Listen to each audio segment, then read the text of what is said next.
Muy buenos días a todos y cada uno de los hermanos, amigos y personas que nos pueden escuchar en Colombia y aún en el mundo entero. En esta mañana preciosa quisiera compartir con ustedes una reflexión de la palabra del Señor ubicada en el Evangelio de Marcos, capítulo 1, versículo 14 y 15.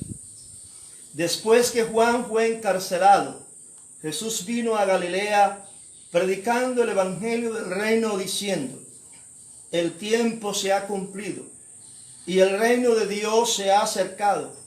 Arrepentíos y cree en el evangelio. Alabado sea el nombre de nuestro Señor Jesucristo. La palabra evangelio significa buenas nuevas de salvación o buenas noticias.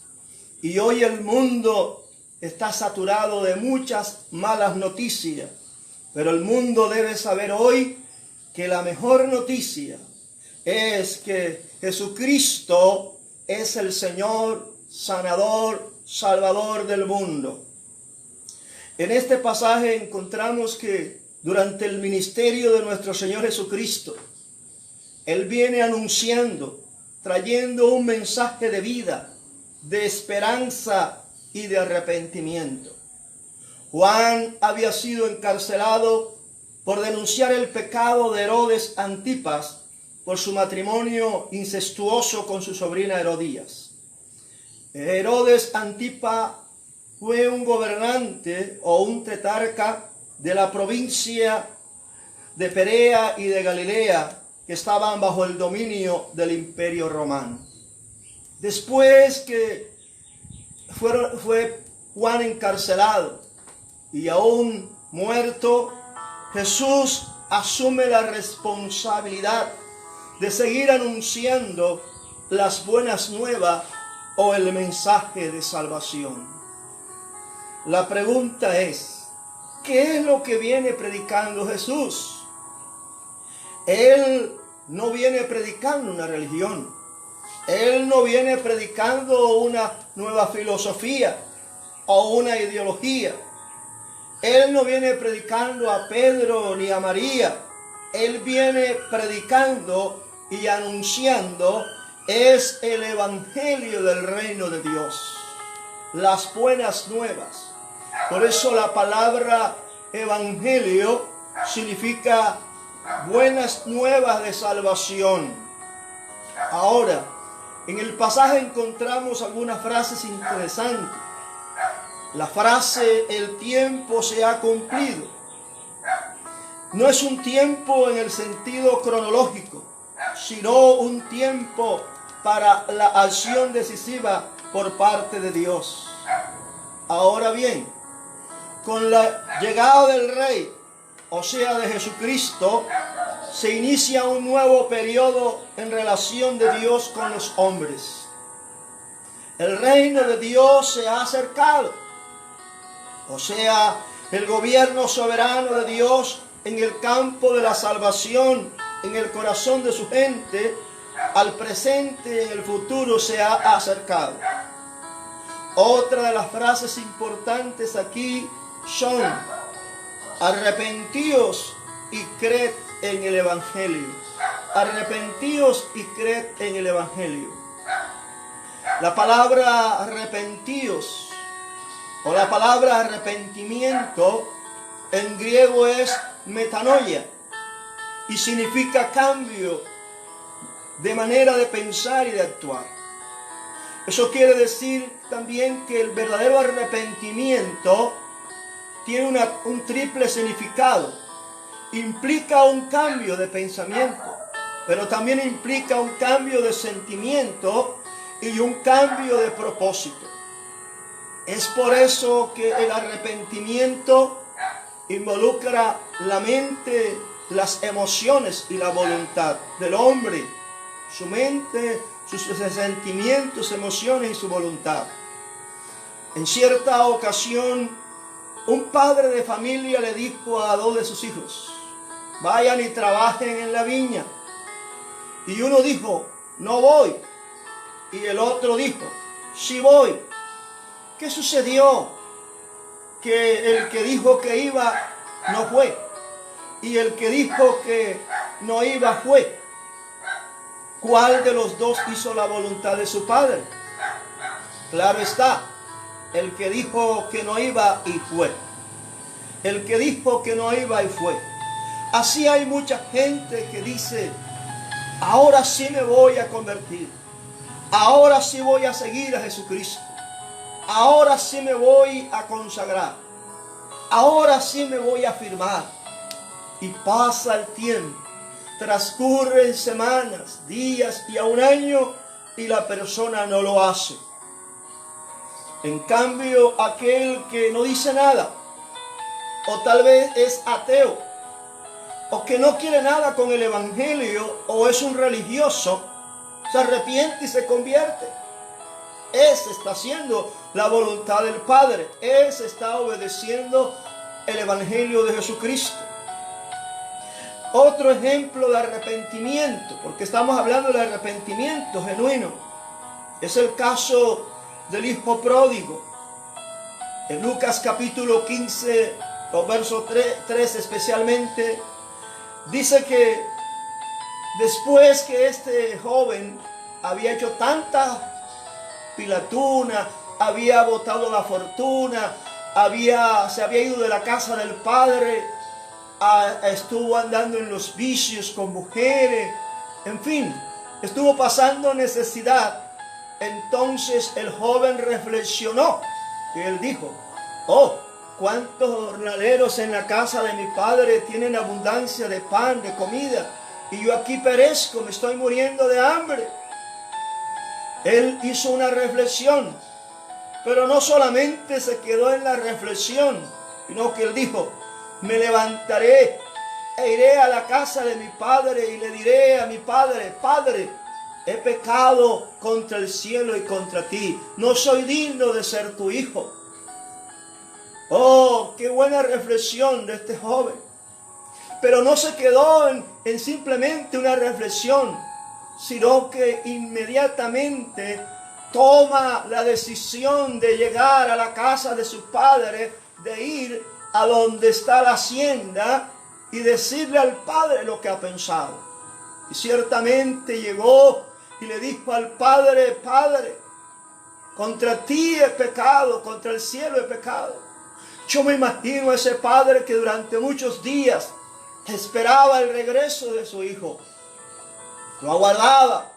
Y es probable que cuando lo vio venir, ya no con la misma ropa, ya no con la misma fisonomía, sino que venía totalmente diferente, arrastrado, decaído, su semblante.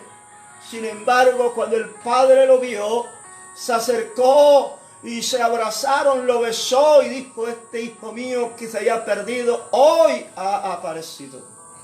Hagamos fiesta, matemos el mejor becerro. Oh, qué bueno. Es que cuando un hombre, cuando una persona, cuando una mujer decide arrepentirse, cambiar de vida, cambiar de actitud, cuando un hombre decide ir a la casa del Padre, volverse a Dios, dice la palabra que en los cielos hay fiesta. Hay fiesta en los cielos cuando un pecador se arrepiente.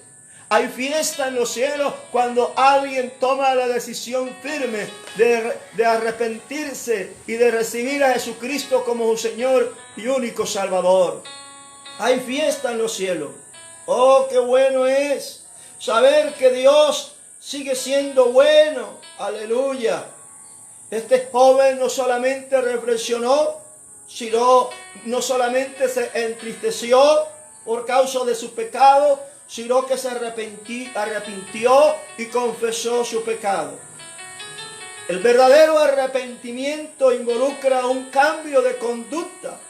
Un ejemplo de nuestra vida cotidiana es aquel que cuando un esposo es maltratador o mujeriego, o que maltrata a su esposa física y emocionalmente, este hombre reflexiona y decide cambiar y decide pedirle perdón a su esposa por todo el daño que le ha causado. Y le dice a su esposa que la ha ofendido. Comienza a reparar el daño que le ha ocasionado. pero al mismo tiempo se compromete a no volverlo a hacer, a nunca más hacerlo. Esto es un verdadero arrepentimiento. Cuando alguien decide, aleluya, reconocer que ha fallado, que ha pecado, que ha ofendido a Dios, que ha ofendido a su prójimo. El verdadero arrepentimiento trae consigo confesión. Confesión de pecados a Dios en primer lugar, pero también pedir disculpas a quienes hemos ofendido. El pecado es alejamiento del mal. Aleluya. Por eso, hablando de la confesión, encontramos otro ejemplo en el rey David, un hombre que dice en las Escrituras que era conforme al corazón de Dios, había ofendido a Dios, pero él lo reconoció, se arrepintió y le dijo a Dios: contra ti he pecado, he hecho lo malo delante de tus ojos, y pidió perdón a Dios, se humilló, reconoció su condición de pecador y Dios lo perdonó. Fue restaurado, el hombre fue restaurado de nuevo a su vida. Qué bueno es que cuando le hemos fallado a Dios, reconozcamos nuestro pecado, reconozcamos nuestra maldad, que le hemos ofendido, que le hemos fallado. Eso es un verdadero arrepentimiento cuando nos volvemos a Dios, no a los ídolos.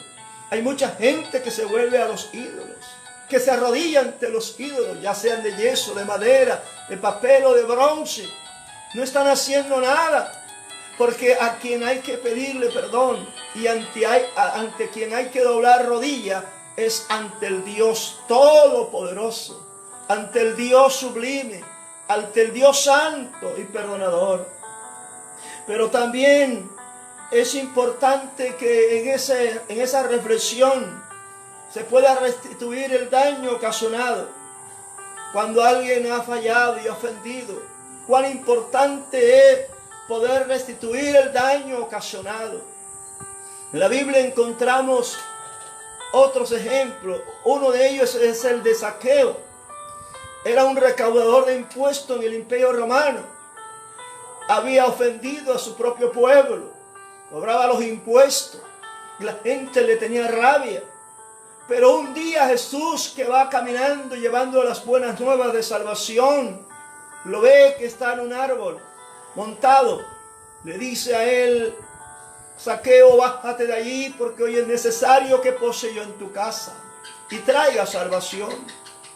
Ciertamente Zaqueo se arrepintió y llegó a entregarle su vida a Jesús y a seguirle. Pero él, después que se arrepintió, también dijo que todo el daño que había causado, él lo podía revertir. Él también podía ayudar a que aquello que había hecho, el daño que había hecho, lo podía reparar, devolviendo 4 veces lo que había robado. Eso es restitución, eso es arrepentimiento. Cuando alguien ha causado daño a otro, lo confiesa, pero también busca la forma y la manera de restituir lo que ha dañado. Las Sagradas Escrituras nos enseñan en el libro de Proverbios capítulo 28 verso 13. Dice que el que encubre su pecado no prosperará, mas el que los confiesa y se aparta alcanzará misericordia. Alcanzará misericordia. Qué bueno es esto. Encubrir es guardar. ¿Cuánta gente encubre su pecado de odio, de resentimiento, de mentira, de engaño y nunca los confiesa? O tal vez lo ha confesado a un sacerdote, pero luego que sale de allí vuelve a hacer lo mismo. No hay un arrepentimiento genuino, porque si hubiera habido un arrepentimiento genuino, ese que se confesó, ese que dijo que no iba a mentir más, ese que dijo que no iba a beber más, no lo hace, no va a beber más, no va a mentir más, porque se arrepintió sinceramente, porque su vida dio un vuelco de 180 grados, cambió de rumbo, Qué bueno es poder reflexionar. Ahora Jesús dijo, arrepentíos, creed en el Evangelio. Creed en el Evangelio. La palabra creer o creer significa confiar o confianza, apoyarse o tener fe en.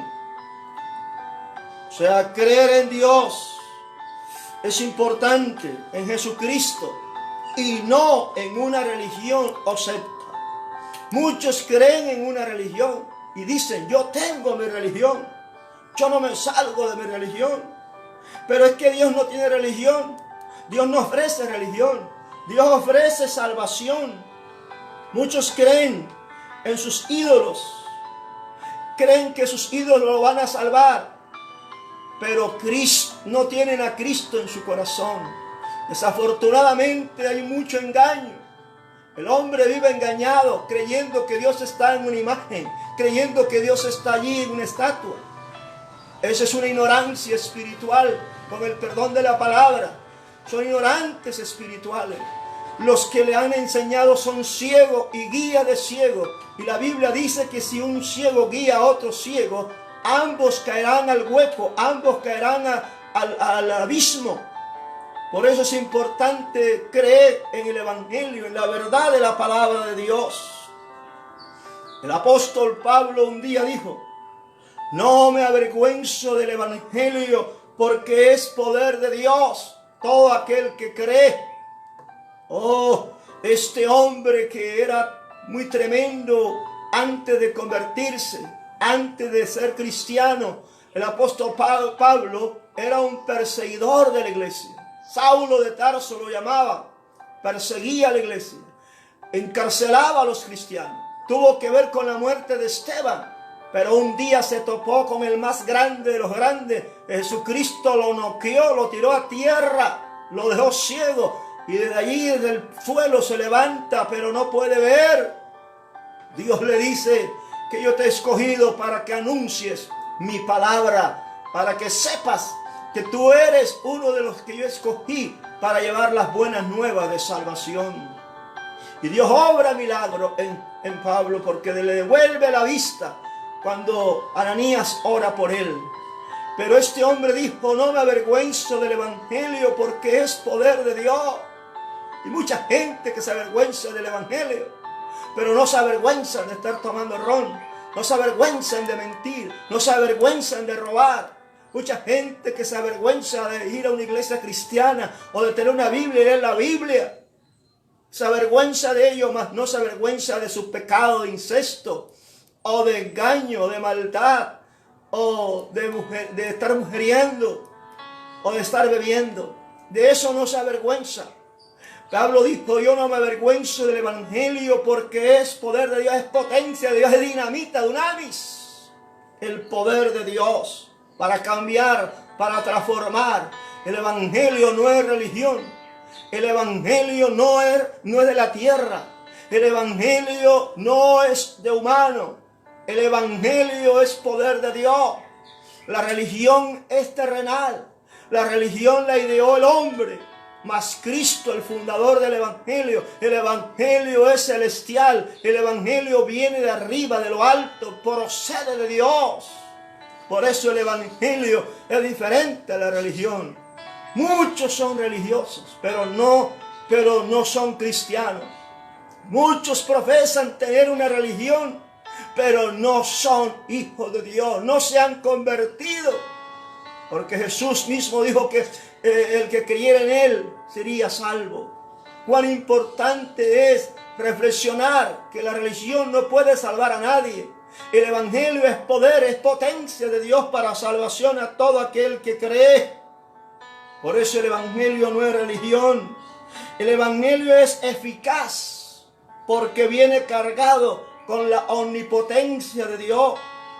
Y solo el poder de Dios puede vencer la naturaleza pecaminosa del hombre y darle una vida nueva.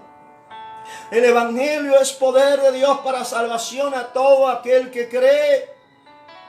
La salvación es una palabra clave y tiene el significado básico de liberación o de rescate.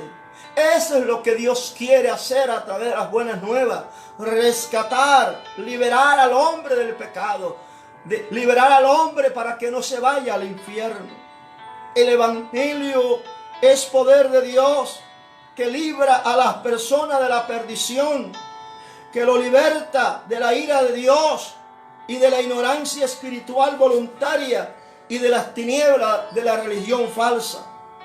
En otras palabras, también lo rescata del castigo eterno. Por eso hay que creer en el evangelio del Señor Jesucristo. Y creer significa confiar, apoyarse o tener fe en la persona de Jesucristo, quien es el autor y consumador de la fe. Muchos han puesto su fe en el dinero, en sus ídolos de dinero, en sus ídolos de papel, de yeso, de madera, de bronce. Otros han puesto su mirada en sus finanzas, en tu cartera, en las cuentas bancarias, en sus terrenos, en sus posesiones. Pero en tiempos como estos que se está viviendo el mundo, el dinero a veces no sirve de nada.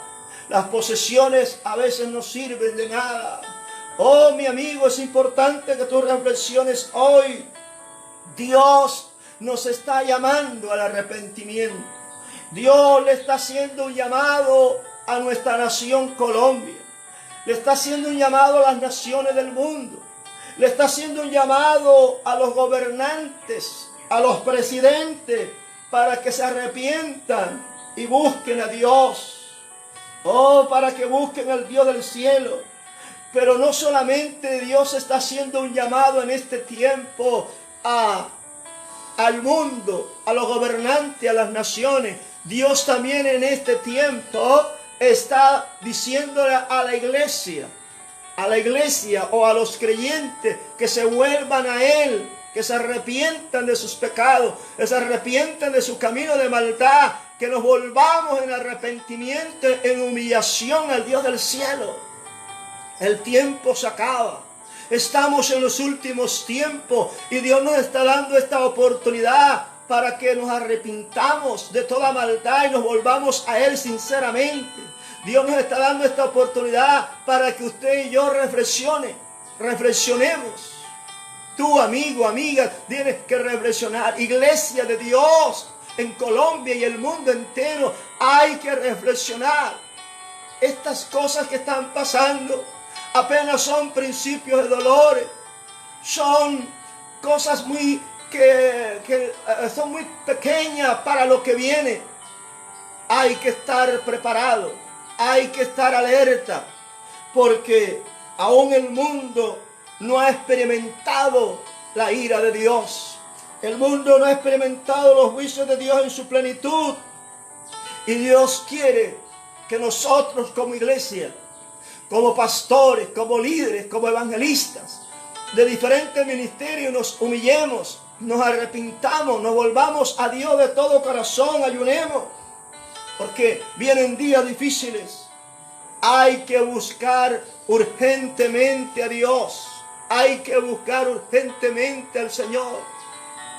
Hago un llamado a la iglesia, hago un llamado a los gobernantes, hago un llamado a las naciones, a que nos volvamos urgentemente a Dios. El tiempo se agota y es necesario cambiar de conducta, es necesario dejar el mal camino, es necesario abandonar el pecado. Dios perdona a aquel que se arrepiente y confiese sus pecados. El rey David confesó sus pecados, se arrepintió y Dios lo perdonó. Saulo de Tarso, llamado después Pablo, el apóstol Pablo, se arrepintió. Aunque había hecho lo malo, se arrepintió, dejó de hacerlo, se volvió a Cristo, se convirtió en un gran predicador de la palabra. Amigo, la religión no puede salvar a nadie. Los ídolos no pueden salvar a nadie. Los ídolos pueden tener boca, pero no hablan. Los ídolos pueden tener ojos, pero no ven. Los ídolos pueden tener oídos, pero no oyen. Los ídolos pueden tener manos, pero no palpan. Los ídolos pueden tener pies, pero no caminan. Y semejantes a ellos son aquellos que lo adoran y lo alaban. Hay que buscar a Dios. La idolatría ha traído desgracia y ruina. Algunos no lo entienden. Pero perdone, la Biblia dice que se multiplicarán los dolores de aquellos que le sirven diligentemente a otro Dios que no sea el Dios Altísimo. Eso está en el Salmo 16, verso 4. Hay que reflexionar. Dios quiere que todos nosotros nos volvamos a Él en arrepentimiento. Ese es el deseo de nuestro Padre Celestial. Mi amigo, ahí te dejo esta palabra en esta mañana para que reflexiones. Tú en tu casa puedes hacer esta oración de fe. Aquellos que me escuchan y quieran arrepentirse, yo les voy a guiar a una oración. Los que deseen hacerlo lo pueden hacer en este momento. Dígale a Dios de esta manera: soberano y eterno Dios, gracias te doy en esta mañana por esta oportunidad. Dios mío, yo reconozco que te he fallado, que te he ofendido, que contra ti he pecado y he hecho lo malo delante de tus ojos. Te pido perdón por mis transgresiones, por mi pecado, por mi maldad. Señor, ahora mismo yo abro mi corazón y te acepto, Jesús, como mi único y suficiente Salvador personal. Escribe mi nombre en el libro de la vida y no lo borres jamás. Ahora te pido que me fortalezcas, que guardes mi vida, que guardes mi familia, que me sustente y aumentes mi fe. Me comprometo a seguirte. Me comprometo, Señor, a obedecer tu palabra. Y gracias te doy, Padre, por amarme y por tener misericordia de mí. En el nombre de Jesús. Amén y amén. Dios les continúe bendiciendo y nos vemos en una próxima oportunidad. Amén. Amén.